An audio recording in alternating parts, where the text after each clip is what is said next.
Voice of Arkansas Minority Advocacy Council. Good Wednesday morning, Jonesboro. This is meteorologist Tim Root with your KLEK 102.5 forecast. Partly to mostly sunny, breezy today, 50 to 55. And we'll have a west-northwest wind up to 25 miles per hour. Less wind tonight, partly cloudy, about 38 degrees. There's a chance of rain showers on Thanksgiving Day, mostly cloudy in the mid-40s. And more rain showers Thursday night into Friday, mostly cloudy skies. The high Friday, around 55. Educate, entertain, and empower. We're KLEK 102.5 FM. From Feature Story News in London, I'm Benji Hire. A White House budget official has told impeachment investigators that two colleagues resigned after expressing concerns about President Trump's decision to withhold military aid from Ukraine. The Myanmar army has been forced to deny it has chemical weapons after the US said it was concerned that the country is retaining old stockpiles. And North Korea is doubling down on its threats to destroy a South Korean resort just north of the demilitarized zone. It's 9:01. KLEK LP Jonesboro, the voice of Arkansas Minority Advocacy Council. It's now time for Community Conversations, a program focusing on the people working to make the Jonesboro community a better place, while offering viewpoints from all sides of the issues. The views expressed in this program are those of the participants and do not necessarily reflect the views of KLEK 102.5 FM, the voice of Arkansas Minority Advocacy Council, or our underwriters or sponsors. Good morning, everyone, and happy Wednesday. Oh my gosh. Happy Wednesday to you. I hope everyone is having a great start to the day and a better start than I'm having. You are tuned in to Community Conversations on KLEK 102.5 FM. I'm your host, Kabila Jones, and my special guests today are Dr. Lisa Jones Matthews and Miss Regina. I'm so sorry, please. What's your last? It is Wilson. Miss Regina Wilson. And they are here from the Jonesboro Alumnae chapter of Delta Sigma Theta Sorority Incorporated. And we're going to be talking about World AIDS Day, which is December 1st, 2019. And so you all are hosting a forum to help spread awareness and get people to start having conversations that they may not really want to have. So before we get into that, if you all can give us a little background about yourself, what you do, and then we'll jump into why this conversation is important today, like in this day and age. Go ahead. Okay, I'm Lisa Jones Matthews. I'm a pharmacist at St. Bernard's, and one of our focus within Delta Sigma Theta is actually bringing information to the community about health, physical, mental kinds of health. And one thing that they focus on is World AIDS Day and bringing more information about it so that we can prevent this epidemic from spreading. And my name is Regina Wilson. I am a community health promotion specialist with Arkansas Department of Health. And so through that opportunity, I get to educate over various topics such as nutrition, physical activity, mental health. And today, what we're talking about today, when we think about sexual health. So I get the opportunity to educate the schools, the students, as well as the community over health topics that are very important to our community. And I think these are conversations that are long overdue, that we need to rip the taboo label off of these conversations.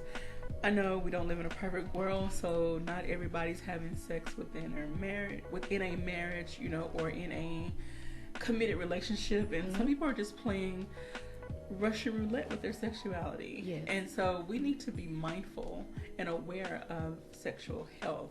I know it's 9 o'clock in the morning. We're not talking about sex in general, but sexual health. Okay. So just want to get that out there. If there are children in the room and you think this is a too sensitive topic for them, put them in another room. And but this is a conversation we need to have.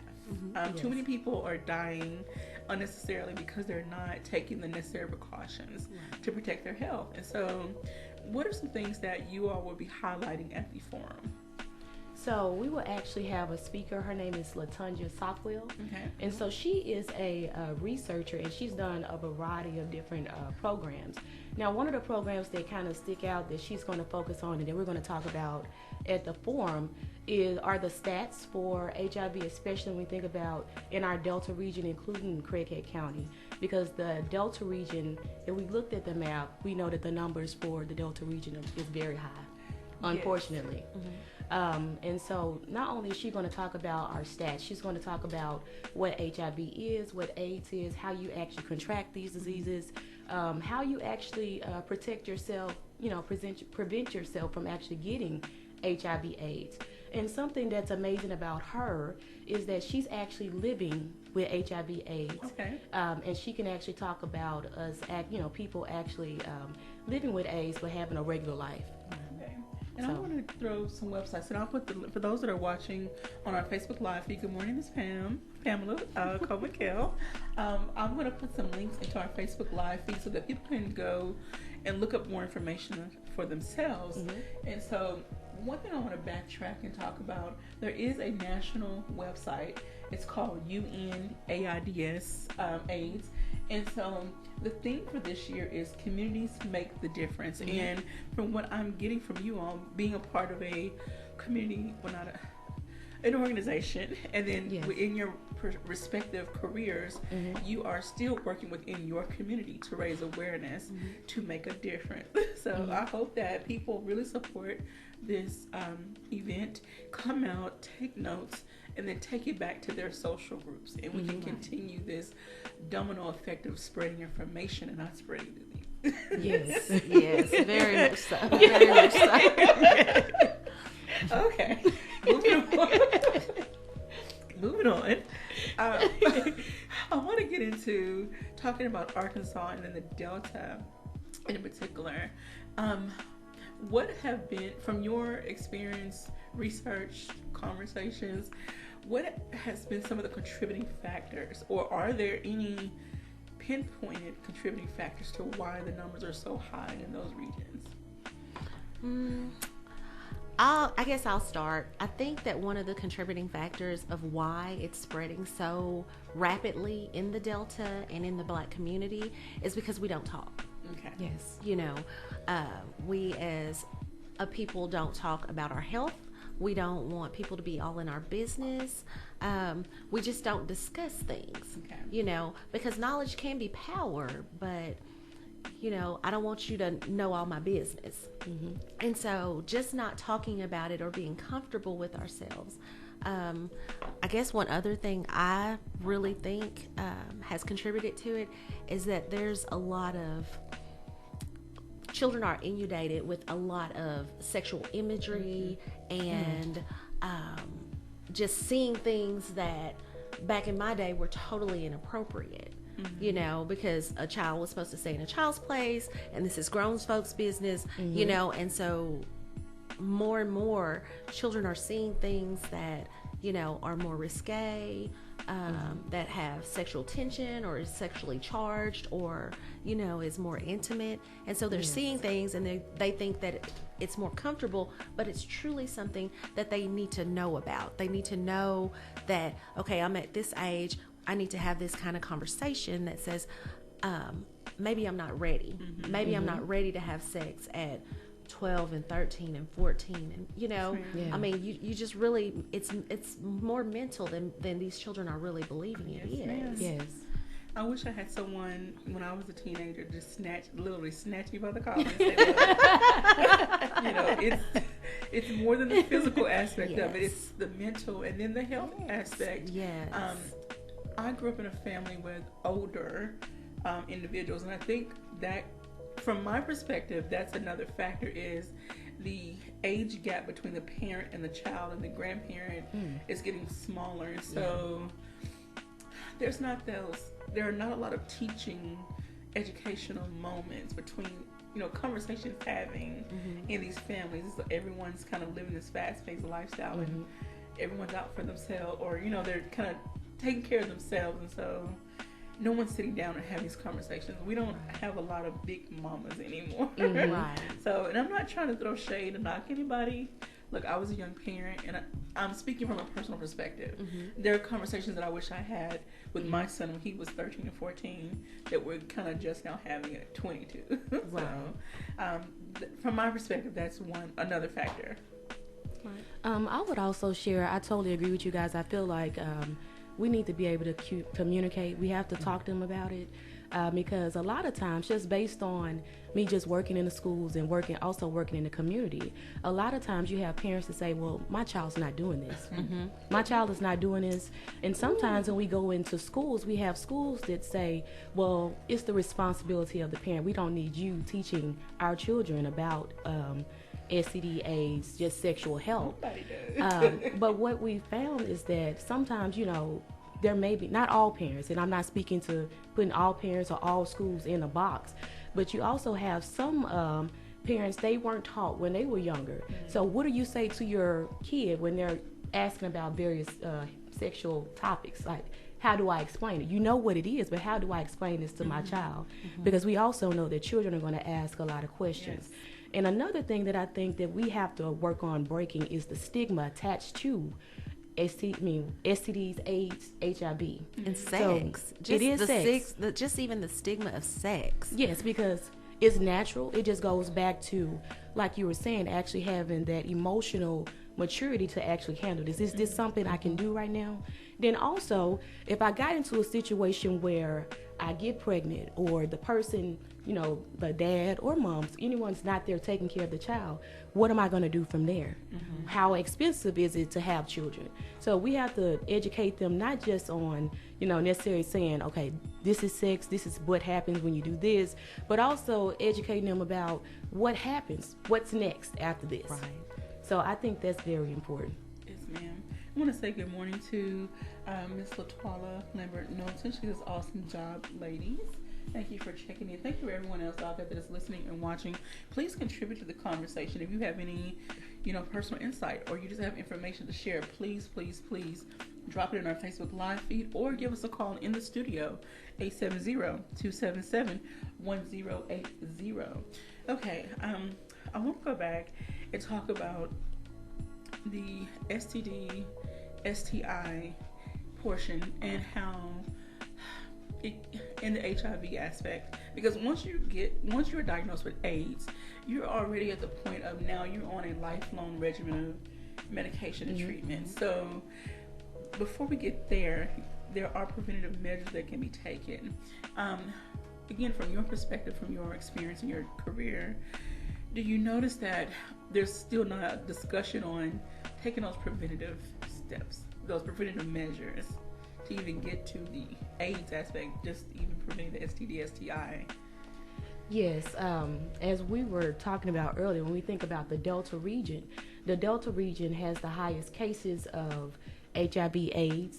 And, when we think about the Delta, it seems like we're always either first for the bad things or last for the healthy things. And so I believe it also goes back to our mentality. We think that it's not going to happen to us. Right. Because a lot of times I had asked someone, I said, is knowledge sufficient for behavior change? And so when we think about that, it is not sufficient, because you can have a PhD and you still choose to participate in a behavior that's not healthy for you. Okay. So it's very important that we break that down and let them know that, this can happen to you. Okay. Now, don't get me wrong, people can live outside of having STDs, HIV, and AIDS, but what happens is when we don't take care of it immediately, it goes into other health issues that damage reproductive organs, that also lead to us being more susceptible to other diseases such as HIV and AIDS. So it's very important that we make sure that we explain to people that our sexual health is very important. And when we think about our body, and I may be going to church just a little bit, but when we think about the body, it says our body is made up of many parts. And so when one part hurts, or when we're messing up one part, it leads back to the other parts of the body, because it's all connected. So we have to look at it not just as something taboo when we talk about sexual health, but we have to have a holistic health. Everything has to be healthy. So. All right. I love it. All right. I want to say good morning to Alexis Scott, who says good morning, and then someone that's on our team that says good morning, Q and Soror. So I found out that I don't know who that is. They logged in from the KLK. So, and good morning to Miss Shauna King. Thank you for checking in. Okay, so I want to ask this question. I know it's like the elephant in the room. When we hear Delta, we think minority. And Well, traditionally, it is or has been majority minority, or let's just say black in those regions. And so, do you feel that other areas? Okay, I'm trying to ask this in a nice way. This is why I mess up. Okay, being that it is or was majority black, do you feel that resources don't trickle down or filter into those areas due to the presumption that they don't want the information anyway, they're not going to do anything with it anyway? Like, those individuals are not as educated, even though you just stated knowledge doesn't have anything to do with your behavior. I'm trying to hold my tongue and say it to be nice here, so help me answer that, or as best you can. You want to answer, Lisa? Do you feel race plays a factor? That's the best I can ask. I believe it does to a point. Okay. I believe that race does play a role in this to a point, because I believe that there's been such a stigma attached to HIV and AIDS that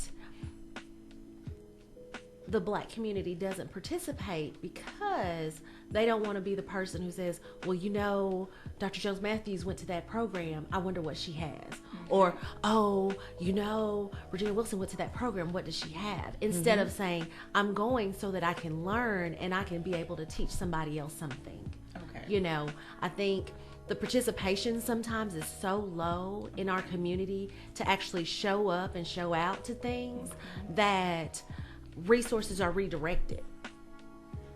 You know, I think sometimes they'll say, oh, we only had 2 people show up to this program. We're not going to go back to Jonesboro. Or we only had 3 people show up to this program in West Memphis. We're going to go somewhere else where we have a larger audience that actually shows up. Now, the audience that we're targeting might be even higher in a Jonesboro or a West Memphis or a Blytheville. But because the participation from the people in that community is so low, that all the funds and just all the funds and all the energy is directed somewhere else where they can actually see people show up, you know, where they actually have more quantitative numbers to show for the research, because, you know, a lot of this is based off of research and research dollars and being able to quantify what you've impacted.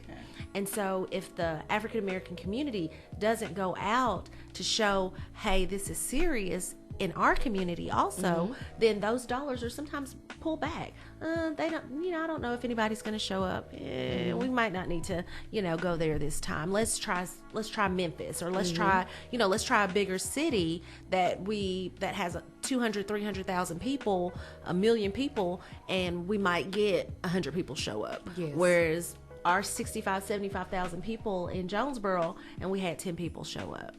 You know, I believe that kind of sometimes redirects the funds, not because the education isn't needed here, but because we are not participating and actually trying to have these conversations. Yes, I totally agree. Wow. You know, I've heard that a lot from other people who work in different industries that try to get filtered to funnel funds into the community for particular programs. If the numbers are not there, then the person that's given the money is going to be like, why would I give you my money to continue this program if no one's showing up? So yes, we have to take the responsibility and show up to get the information and show that we are present, to show that we are willing to learn and listen and take the information back again into our communities. We that know better have to be willing to do better and reach those that are willing but just don't know how. They don't know how to access the information. So those of us that know how need to help those. Again, going back to the theme, the national theme, communities making a difference. We have to be willing to be that leader in whatever that means to you. Or be a leader in your own way, in your own community. I was trying to pull up some more current information. I was looking on this website, it's healthy.arkansas.gov, and the most recent I'm getting is 2017. Even in 2017, there were 406 new HIV disease cases, and for stage 3 AIDS, there was 152. And I was looking at the statistics from 1988 all the way down. There was a huge spike in the 90s. I don't know what happened in the 90s. There was a huge spike in the numbers, and it kind of went up and down.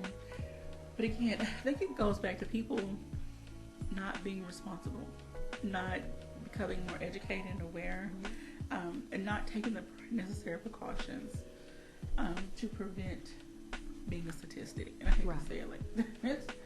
to say it like that. Sorry, so we're coming up on a break. Ms. Pamela Coleman-Kells as well said, Madam President. Well, thank you. And good morning to Ms. Christy Mathis Conway. I'm glad she popped in. She gave me an idea. I'm not picking on you, Ms. Christy, but when we come back from our break, I want to talk about things from a spiritual perspective. You touched on it a little bit, and then everyone that's contracting this disease is not just people that are just living on the streets and living wild and loose. There are some people who are living in they're living in committed relationships, or they're married and they're living different lifestyles. So we'll kind of touch on that and just kind of talk about why it's important to, again, have the bigger conversation. So we're going to get ready to take a break. You're tuned in to Community Conversations on KLEK 102.5 FM. My special guests today are members of the Jonesboro Alumnae chapter of Delta Sigma Theta Sorority Incorporated, Dr. Lisa Jones Matthews and Miss Regina Wilson. Right, we'll be right back after these announcements, so please do not go anywhere. If you have any questions or comments, drop them in our Facebook Live feed, or you can give us a call in the studio, 870-277-1080. We'll be right back.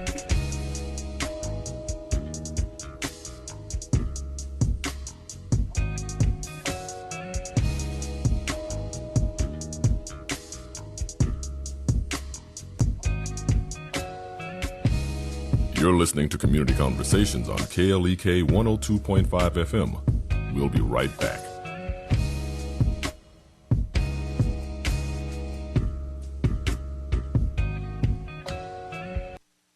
When's the last time you went to the store with your wife?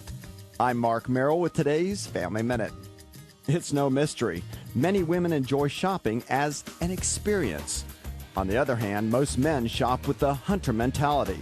Get what you need as quickly as you can and get back to your cave. With these two polar opposite mindsets, shopping together can be frustrating if you let it. So, what's the solution? Look at shopping with your wife as a date, a way to spend time with her. When you're shopping with her, make communication and fun a top priority. Maybe even enjoy a nice dinner afterwards. If you do, you'll go home with a very happy wife. Remember, your family first. Made possible by the Kappa Nu Omega chapter of Alpha Kappa Alpha Sorority Incorporated, a non-profit organization committed to service to all mankind. KNOMEGA1908.com. Family Minute is brought to you by the Guide-Right Jonesboro Kappa League, a non-profit organization that guides young men to a life of achievement. Kappa League Jonesboro on Facebook, Jonesboro_Kappa League on Instagram, and Jonesboro Kappa League at gmail.com. When I grow up, I want to be a new pair of blue jeans. When I grow up, I want to be a kid's first computer. I want to be a warm place on a cold day. Football I want to be a bike that races around the country. I want to be a bench on a forest trail. When I grow up, I don't want to be a piece of garbage. And if you recycle me, I won't be. Give your garbage another life. Recycle. Learn how at iwanttoberecycled.org. Brought to you by Keep America Beautiful and the Ad Council. On Monday, December 2nd, 2019, at 5:30 p.m., there will be a special called meeting of the Jonesboro City Council at City Hall Chambers, 300 South Church Street in Jonesboro. During this meeting, the City Council will place on the first reading the updated ordinance, which would rename all of Commerce Drive Dr. Martin Luther King Jr. Boulevard. there is a possibility that the City Council could suspend the second and third reading of this ordinance. If this ordinance were to pass, all of Commerce Drive would then be renamed Dr. Martin Luther King Jr. Boulevard. This would include current portions of Commerce Drive and all future portions to be built, including the Eastern Arterial. If you would like to speak out in support or in opposition of this ordinance, you must attend the special called City Council meeting Monday, December 2nd, 2019 at 5:30 p.m. Due to anticipated large crowds, early arrival is suggested. Again, on Monday, December 2nd, 2019 at 5:30 p.m., there will be a special called City Council meeting at 5:30 p.m. at the Municipal Center, 300 South Church Street in Jonesboro. The ordinance to rename all of Commerce Drive to Dr. Martin Luther King Jr. Boulevard will be placed on first reading. Meineke of Jonesboro is now Stark's Auto Service, a full-service auto repair and vehicle maintenance center, offering engine and transmission repair, brake service, tires, oil changes, and more, performed by ASE certified mechanics. Stark's Auto Service, 2813 South Caraway Road in Jonesboro, 870-204-7112. Stark's Auto Service, Jonesboro.com. KLEK 102.5 FM is giving you more praise. That's right, KLEK brings to you All Gospel Wednesdays. Every Wednesday, enjoy all of your favorite gospel hits and get your praise on all day long. Plus, the return of the KLEK Praise Break. Lift up your hands, rejoice, and praise Him all day, all Wednesday, every Wednesday on KLEK 102.5 FM.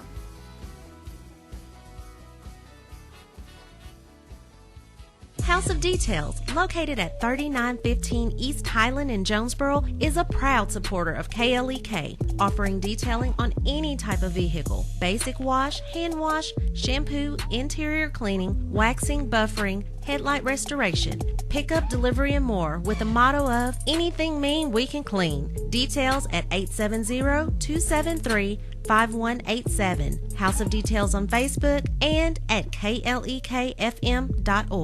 And now back to Community Conversations on KLEK 102.5 FM. Welcome back to Community Conversations on KLEK 102.5 FM with my special guests, members of the Jonesboro Alumnae chapter of Delta Sigma Theta Sorority Incorporated. We are discussing World AIDS Day 2019, which is December 1st, and the chapter will be hosting a forum this Sunday discussing this very issue, and they will have a wonderful speaker. They're sharing her story and some very vital information. So before we get back into our conversation, tell everyone who may have missed the beginning when, where, and some other details about the forum. Okay, the World AIDS Day 2019 Forum will be Sunday, December the 1st. It'll be at 5 p.m. and it will be at the health department. Okay. The Craighead County Health Department here in Jonesboro. Okay. It is, I have to look at the address, it's 611 East Washington Avenue. But 5 p.m. December 1st, which is a Sunday. Alrighty. I want to say good morning to Dr. Kim Davis for checking in. How are you doing today? I'm sure she's happy to be off work. Shout out to all the educators out there that are getting to enjoy their fall break. All right. So I want to get back into our conversation. As mentioned before, I want to take a different spin. When we talked about this off air, there are people that are living in certain relationship situations that are contracting HIV/AIDS. And, again, it goes back to not having a conversation. People living double lives, secret lives, and they are just being irresponsible. So give us some insight into some of these lifestyles. When I think about the lifestyles you were talking about, for instance, you have people who are in, committed relationships. Mm-hmm. So in these committed relationships, we think, we would assume that we wouldn't have to worry about any type of STDs, HIV, AIDS, any of those things, because you trust the person that you're in a relationship with. So what happens a lot of times, we don't, as you said, we don't communicate about what we want or what we don't like. And so we have some people that actually step outside of that relationship or that marriage, and so dealing with other people, and they bring that back to the home. And so now people, you have women who are living with different diseases because first no one wants to talk about what's going on. As I was saying before, our speaker is one of those people. She has an incredible story to tell. She actually, she didn't contract HIV through just living wild and out in the streets or anything like that. She actually, it was brought home to her. Wow. And she was in a committed relationship. So it goes back to that communication, really getting to know who we're dealing with. And sometimes, when we love people, we give people the benefit of the doubt. And sometimes we still have to ask questions, like, what's going on? How do you feel about this? Also, we have to also demand, as Dr. Jones Matthews was talking about, we have to tell folks, we're in charge of our sexual health. And if we're going to do this, we need to use a condom. We need to do this. How many partners, are you having now? Right. While you're involved with me, we have to ask those questions, and sometimes I think we get intimidated by asking those questions because also it's a stigma. We don't talk about this. We just do it. Right. And so we have to talk about it and ask those questions. And if we don't ever ask, part of their responsibility is on us too, because we're not demanding people talk about it or communicate about what's going on that's going to affect your health. And almost every city has a local health department, and they offer free or low-cost services. It doesn't hurt you to go get tested, especially if you are sexually active. And I say active as in, well, anyway, you're sexually active. Please go get tested on a regular basis. Some people go every 3 months, every 6 months, but if you are, again, depending on your activity level, you might want to go every month. Just to, I'm not trying to shame or put anybody out there, but it doesn't hurt to get tested, because you don't want something to creep up on you. And nowadays, there are some infection STIs that are undetectable, and when you find out you have it, you're at the point of no return, pretty much, like HPV. I don't know as much about herpes. I know some of the symptoms of it, but I don't know as far as once you contract it, if you know you have it or how long it stays dormant. I mean, there's so much information out there, and these diseases and infections are evolving. As the medicine evolves, so does these infections and diseases. So we have to stay on top of the latest. So go to your local health department, talk to someone in the medical profession that's in the medical profession. Have these conversations. Girlfriends, we sit around and gossip about what celebrity is doing what.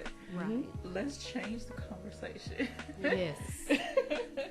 Ms. Regina, from the health department perspective, can you share what the procedure is like if someone wants to go get tested for anything? It's very simple. So whether you have insurance or not, so a lot of times people feel, like, well, I can't really go, or some of the youth feel like, well, I can't go without my mom or something, because I'm on their insurance, so I have to give that information. But when you come to the health department, if you don't have that insurance, you can actually still get treated. You can get seen for, services that you're looking for. So it's still open. And they're welcome to come out, and they test for a variety of different diseases. You can go in there and say, I want to get tested for everything. But also, I think it's very important that we have to tell people, too, when we go into, like, the health department or any other health profession, health place, that we actually ask for HIV, AIDS tests, and those things as well. So I think we need to be more vocal and say, hey, I want to come here. Like I said, the health department is free. You can come. You don't have to worry about anyone trying to judge or say, you know what, we're not going to help you because you got this going on, because that's why you're there. That's the whole purpose of being there. Right. And so they can actually come out, get any of the services, because a lot of times we think about the health department, we only think about, only certain things. We're going to get some birth control. We're going to get condoms, because that's what sometimes you see in the bags, right? But they offer a lot of different testing for the people in the community. So it's there. Okay. And I think it just goes back to us talking about it and the stigma attached to it. Okay. I want to say good morning to Miss Amanda Faye. She's good morning, ladies. And Miss Pamela Coven-Kell says, awesome job, Soror Regina. And Amanda says, good info. Thank you so much. All right, so I want to kind of go back to something we talked about a little bit off air. And it ties into what you just said about going to the health department. We know sometimes in those smaller towns, everybody knows everybody. And unfortunately, some people don't go to their local clinic or doctor's office because they're worried about information getting out there. So again, girlfriends, we need to stop putting our mouth on people and start supporting each other more. So, and then from a young person's perspective, Dr. Lisa, you brought up they're worried about mom or daddy, somebody else finding out before they have time to process. Right. So can you all expound on that? Well, because we are not having these conversations with our children or in our community, you'll get young people, whether they're kids, adolescents, young adults, older people, who don't want to say anything. In my mind, I think that, part of the health education in the schools should be having the kids go to the health department on a regular basis. I think that's so they know where it is. Yes, yes. You don't have to Never research. thought about that. That's awesome right there. A, where is it? B, all I need to do to come in here is bring, whether it's just my ID, I don't have to tell everything, family wise, I just need to know this information for me right now. Maybe start taking this as an opportunity for us to know more earlier. Because there's nothing worse than a 16, 18, 20-year-old trying to figure out, what do I do? I'm burning now, what do I do? Whereas had they had these had they had this training as they went along, then, I know where I can go. Not, where can I go? But, I know where I can go to get some help. And maybe that will help decrease some of the stigma that we've attached to going to the health department or getting treatment for something that, maybe we were out here sneaking and creeping trying to do. I broke my curfew, so now I got something else going on. Maybe just making it more accessible, just with the knowledge of where to go and what all is offered there, and not making it seem like a shame walk. Maybe not making it seem like a shame walk that you actually parked at the health department, that you actually walked into the door. Making it be like, I need a little help. Yes. I would love to see the day the clouds part, the sun. Like, I just visualize, this joyous moment that women are taking their daughters, or if they're single dads, taking their daughters to the health department, to the doctor's office. And again, they're having this real conversation. Not like the one that was in the media with T.I. That's another story. But anyway. No, not that one. We need to have healthy, realistic conversations. I was thinking about something as you were talking, Dr. Lisa. I would love to see, you know how there's all these seminars and summits and workshops, these sister circles, this, that, and whatever. Having a summit, workshop, seminar, blah, blah, for women to learn how to talk to their daughters, because some people were raised in family situations that were traumatic, that were stressful, that were chaotic, and so they just don't know emotionally, psychologically how to. They don't even know how to deal with themselves, let alone how to deal with somebody else. So first, we got to get down to the root of the person. That goes back to that holistic, that holistic idea of mind, body, and soul, the total person. Right. So until we can deal with that, then we can deal with this other thing over here too. Yes. I mean, I just really wish, sometimes we would have, maybe we need to have a mother-daughter, sister-cousin, retreat where we just talk about vaginal health, where we talk about hygiene, You know, and just put it out there for everybody. Moms, sisters, grandmas, everybody gets the same information, so that maybe we're all starting off on a more even playing field. You know, instead of right now, you're, 18, 19, 20, and you don't know anything. Yes. You know, just give everybody the information. Yes. You know, when you go to a job, they have a training manual. Everybody goes through it, whether you worked there 10 years ago or you worked there 2 days ago. Okay. Everybody goes through the same training manual. You know, get the same information about the things that you put on your body, that you put in your body, the things that you intake just for your personal health. You know, explain birth control to a 14, 15, 16-year-old and to a 35, 45-year-old. You know, explain what it's doing to your body at different stages, so that these women of any age, whether they're young girls to older women, past menopause, so that they'll know what is going on, what's out here. Oh, somebody said something about this steaming thing. What is that? I mean, everybody goes to Dr. Google, but Dr. Google doesn't know everything. No. Dr. Google didn't hear about what was the steaming about. So are you clicking Dr. a Google, link? you'll be dying. Exactly. Yeah. So you need somebody who's actually experienced this or truly knows about this, whether they're gynecologists, whether they're holistic medicine people. I mean, like, people who know. Yes.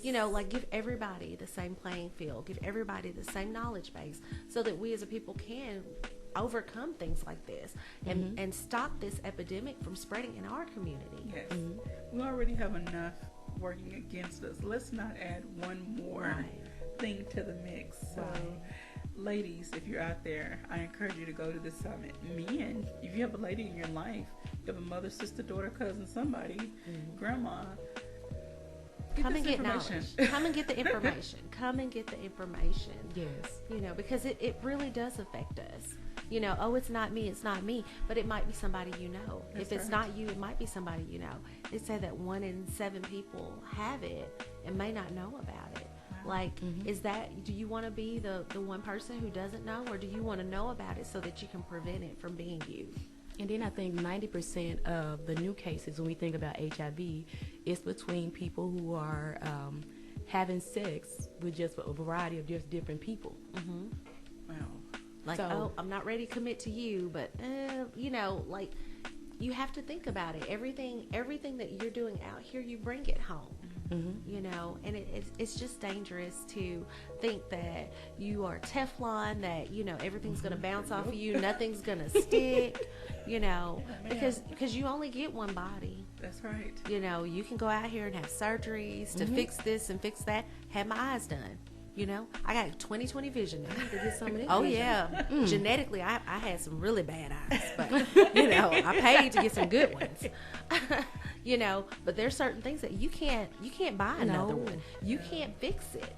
You can try to help keep it as healthy as possible on the front end, so that you're not having to take medicine for the rest of your life. You're not having to worry about super infections or catching something or being around people who are sick because your immune system is so low, that you can't fight off just a natural cold, So I just really think people should, just kind of open up about it. Just open up about knowing this is a condition that's in our lives, whether we have it or not.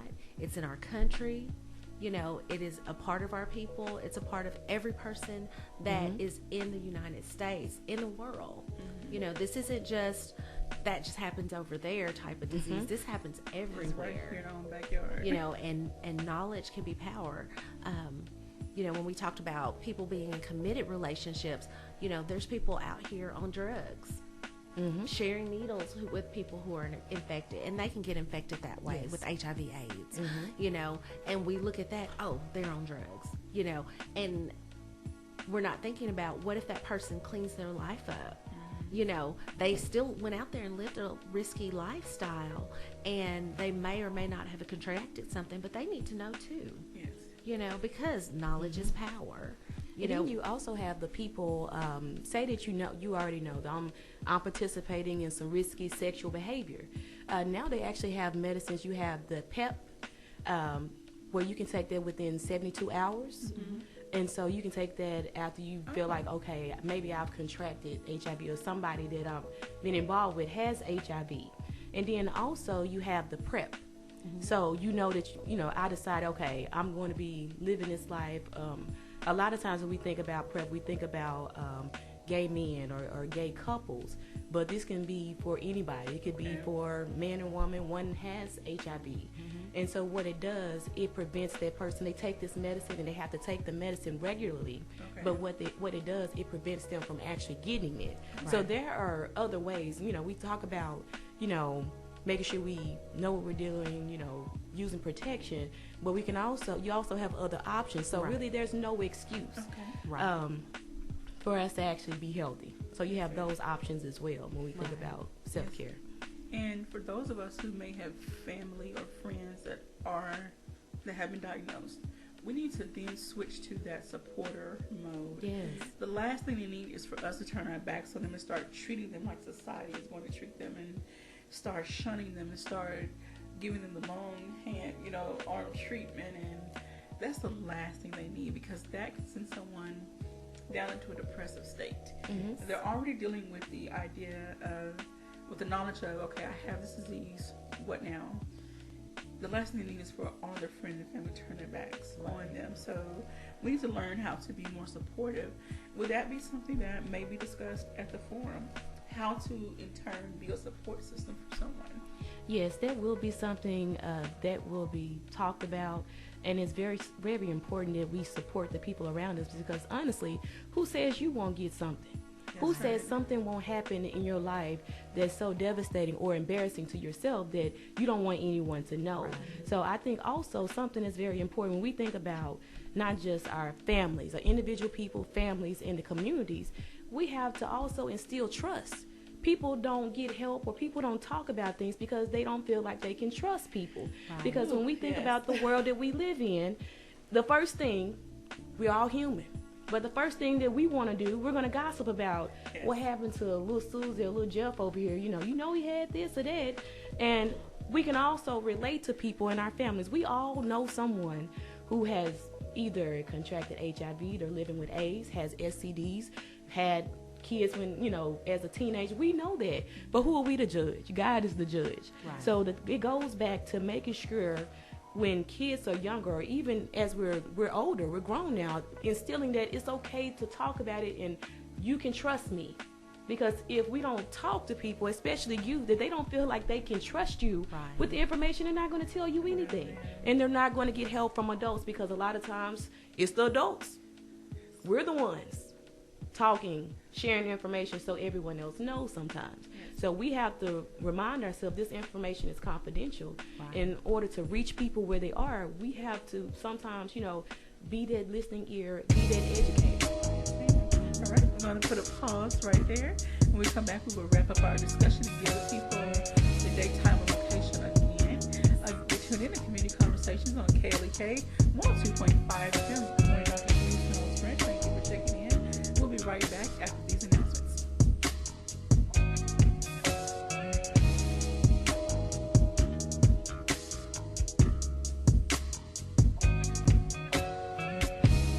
You're listening to Community Conversations on KLEK 102.5 FM. We'll be right back.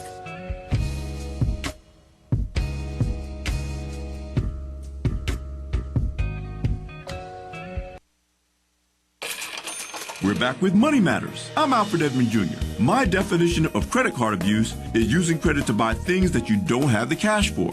Unfortunately, we usually don't realize we've abused credit cards until we begin missing payments, default on a card, or worse. However, if you learn to recognize the warning signs, you have a chance to change your spending habits before you do real damage to your finances. Here's what to watch out for. Your credit cards are always at or near their credit limits. You should never be using more than 50% and ideally no more than 30% of your available limit on any credit card. You can only afford to make minimum payments on your cards. This will result in you getting deeper and deeper into debt as your money goes toward interest payments. Your credit card balances continue to increase even when your income decreases, and especially when it goes up. This is a major sign that you're headed for financial disaster. I'm Alfred Edmond Jr. for Money Matters, a product of American Urban Radio Networks. Money Matters is made possible by the Jonesboro Alumnae chapter of Delta Sigma Theta Sorority Incorporated, a nonprofit organization focused on joy in our sisterhood, power in our voice, and service in our hearts. www.jonesboroalumnidst.org. Money Matters is brought to you by Bancorp South, offering checking, savings, loans, credit cards, and wealth management. www.bancorpsouth.com or 870-972-9800. Money Matters is brought to you by the Guide-Right Jonesboro Kappa League, a nonprofit organization that guides young men to a life of achievement. Kappa League Jonesboro on Facebook, Jonesboro_Kappa League on Instagram, and Jonesboro Kappa League at gmail.com. KLEK thanks CJ Pepper and the staff of Life Strategies Counseling Incorporated for helping people through hard times in life such as depression, family issues, stress, abuse, and more. They offer counseling and therapy for all ages, individuals, families, and groups. They are located at 1217 Stone Street. Phone number 1-866-972-1268 or online at lscihelp.com.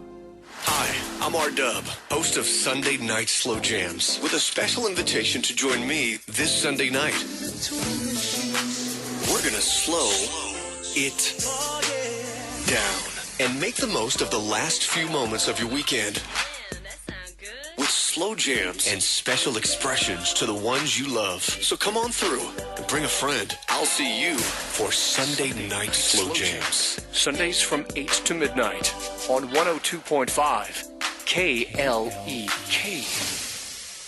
The Mu Omicron Lambda chapter of Alpha Phi Alpha Fraternity Incorporated was established on January 1st, 1977, originally serving Blytheville, Arkansas, and now serving Jonesboro, Blytheville, Osceola, Marion, and West Memphis, Arkansas. Today, the chapter continues to make an impact by focusing on Alpha's national community outreach initiatives such as My Brother's Keeper, A Voteless People is a Hopeless People, Go to High School, Go to College, Project Alpha, Boy Scouts, and the March of Dimes. The Mu Omicron Lambda chapter of Alpha Phi Alpha Fraternity Incorporated is committed to Alpha's mission of developing leaders, promoting brotherhood and academic excellence, while providing service and advocacy to the community. More information about the Mu Omicron Lambda chapter of Alpha Phi Alpha Fraternity Incorporated is available at MOL Alphas on Facebook or via email at molalphas@gmail.com.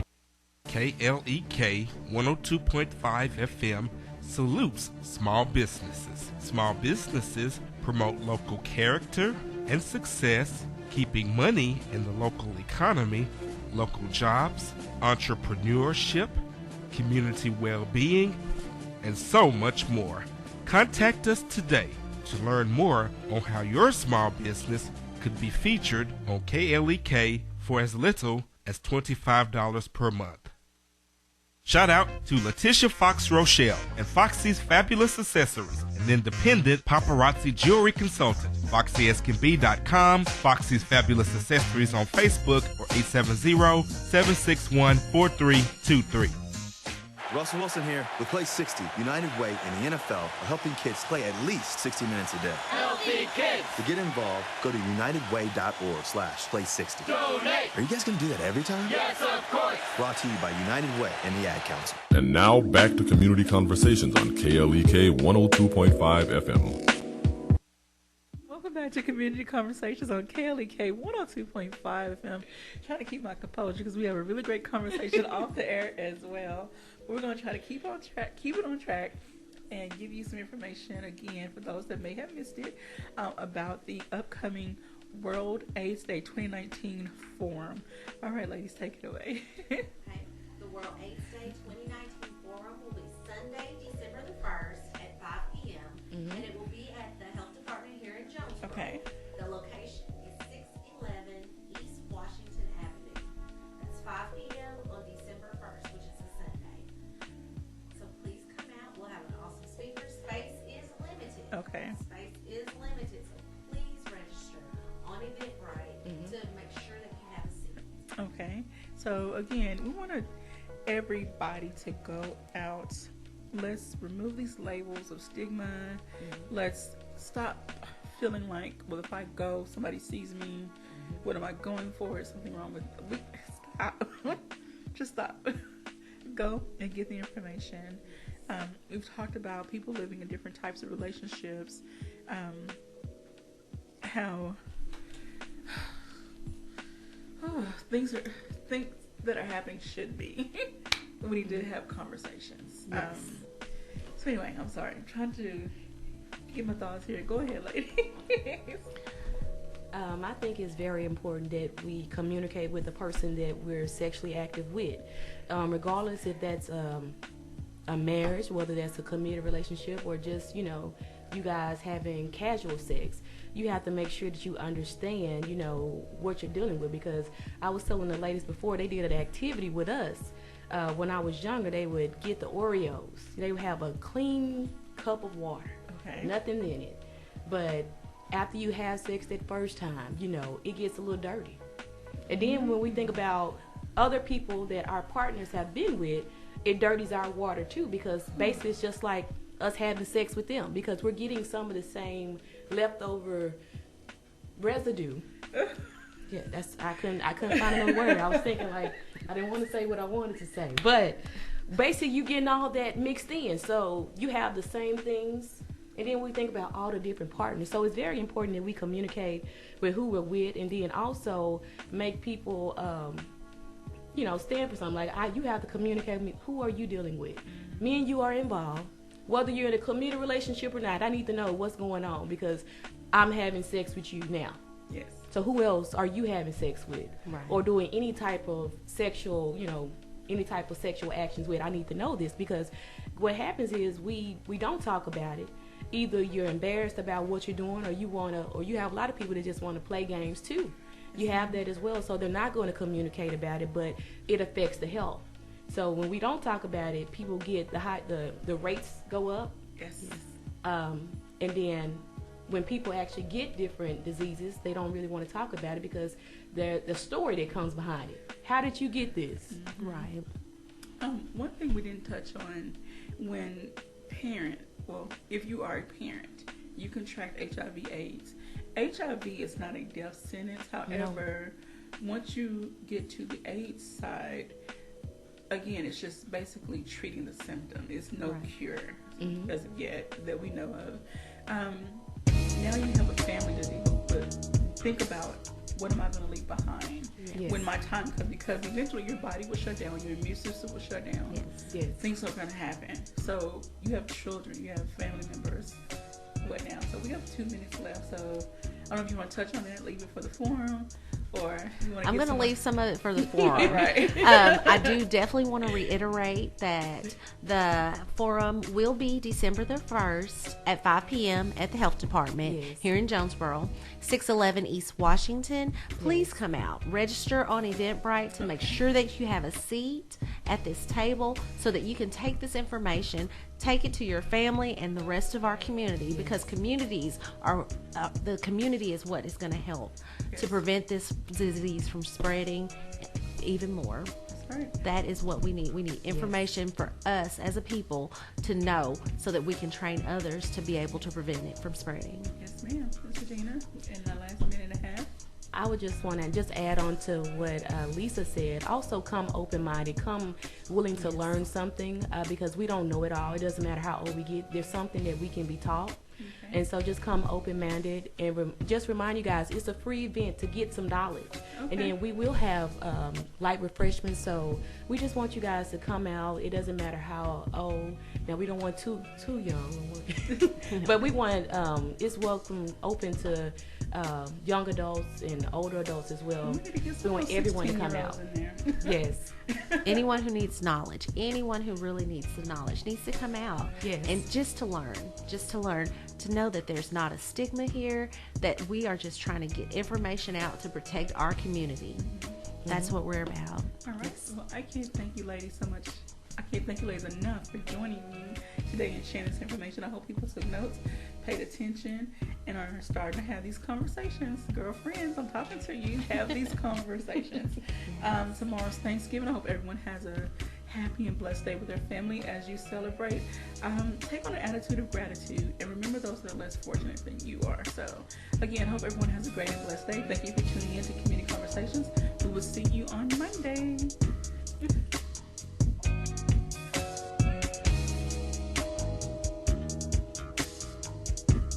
Thank you for listening to Community Conversations on KLEK 102.5 FM, a program focusing on the people working to make the Jonesboro community a better place.